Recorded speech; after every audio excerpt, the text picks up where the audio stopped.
पीकू ने लिखा है, प्रणाम गुरुदेव।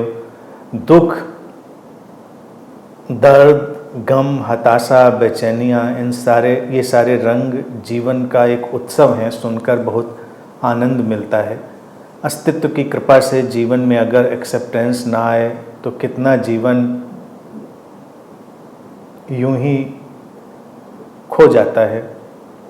एक माँ अमूल्य जीवन देने के लिए अपने गर्भ में बच्चे को संभाल कर रखती है और एक सद्गुरु रूपी माँ विराट अस्तित्व रूपी गोद में हमें संभाल कर रखता है।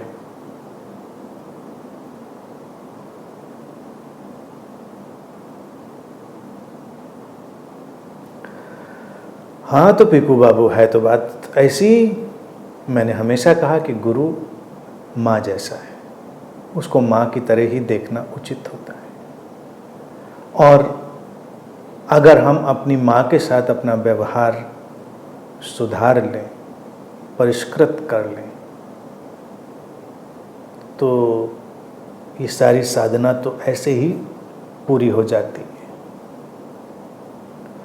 माएँ भी, यानी वो स्त्रियां भी जिन्होंने अपने भीतर गर्भ को संभाला हो, वो केवल बायोलॉजिकल मदर, एक बायोलॉजिकल बर्थ का मैकेनिकल माध्यम ना बनकर उसकी जो रहस्यमयता है, उसकी जो संवेदनशीलता है और उसके अंदर छुपे हुए जो प्रज्ञा के स्रोत हैं, उन सब से भी जुड़ पाए, तो उस स्त्री को किसी और ज्ञान या किसी और ध्यान की जरूरत नहीं।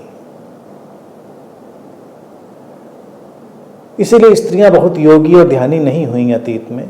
एक तो उनको एक अपनी परितृप्ति ऐसे ही मिल जाती जीवन की, और दूसरा अगर थोड़ा भी वो जागृत हो तो उनके लिए बोध तो इतना आसान है। इसीलिए वो महत्वाकांक्षा, वो गुरु बनना, वो सब स्त्रियों ने वो पागलपन नहीं पकड़ा। हाँ, वो स्त्रियां जरूर जो पुरुष जैसी हो गई वो उधर भागने लगी। तो ये जो गर्भ में पलता हुआ जीवन, वो पूरे अस्तित्व से हमको जोड़ने का काम करता है। एक जीवन के बनने और जन्मने का जो रहस्य है, अभूतपूर्व है, अनूठा है, और सारे रंग उसमें शामिल हैं। जैसे तुमने लिखा ना कि सब जीवन के रंग, तो कोई रंग ऐसा अछूता और अलग नहीं है कि उस रंग को हटा दिया जाए, सारे रंग रहते हैं। ये जीवन ऐसा ही है। रहा सवाल गुरु का, तो गुरु भी एक माँ की तरह ही है। उसके गर्भ में भी बहुत कुछ पलता है, बहुत सारी संभावनाएं पलती हैं, और चूंकि वो उस रहस्य को जानता है, इसीलिए वो गुरु है।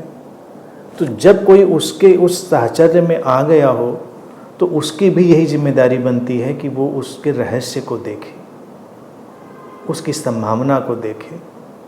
और फिर जैसे आज हम लोग मातृशक्ति के, आदि शक्ति के उत्सव में भी हैं, नवरात्रि का अवसर है, तो यही है। इस अवसर का जो छुपा हुआ एक अर्थ है पीकू, वो ये भी है कि इस अस्तित्वगत जो मातृशक्ति है, उसके गर्भ में एक शिशु की तरह अपने को देखना, पाना और पोषित होता हुआ अनुभव करना। अस्तित्व संभालता है, सहजता है, कोई आपदा नहीं, कोई संकट नहीं, निश्चिंत,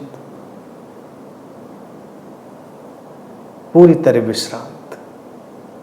और आज की इस वर्तमान समय की जो परिस्थिति है, आपदा की जैसे भी चर्चा हुई थी, उसमें भी तो यही चीज काम करेगी। अस्तित्व के इस गर्भ में शिशुवत होइए, भरोसा करिए अस्तित्व पर, थोड़ी कम लड़ाई लड़िए, कम युद्ध करिए, और फिर अस्तित्व संभालेगा। अस्तित्व हमेशा संभालता है, इसमें कोई दो राय नहीं। और गुरु अस्तित्व का एक काया में रूप है। लेकिन गुरुओं को इस बात से फूल कर कुप्पा नहीं हो जाना चाहिए इन बातों से कि गुरु अस्तित्व का काया में रूप है, तो कल को गुरुजी बैठ गए हाथ बना के, फोटो वोटो खिंचवा के, लगा के आशीर्वाद देने के लिए। क्योंकि गुरु भी एक मिस्टीरियस हैपनिंग है। हुई तो हुई, नहीं हुई तो नहीं हुई, कोई ऑथराइज्ड ऑफिशियल गुरु तो होता नहीं है ट्रेडमार्क वाला। इन दिनों में इस अवसर पे इन सब बातों को समझ रहे हो तो बड़ी खुशी की बात है।